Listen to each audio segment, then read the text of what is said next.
Šodien testēju, ar cik kilogramiem es varu izpildīt biceps, vingrinājumu, roku saliekšanu uz, nezinu kā latvis pateikt, biceps curls. 22,5 kilo,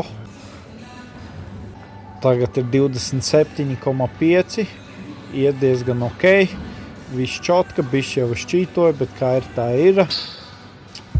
Nākamais svars būs 30 kilo, ja es pareizi sapratu, šeit mēs bišķīt flex, un tad izliekamies, ka nekas nenotika, iedzeram dziriņu, un 30 kilo aiziet kā nebijis.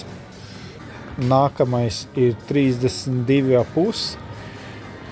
Šis jau bija diezgan knapi, bet viss sagāja beigās, traumas arī nav.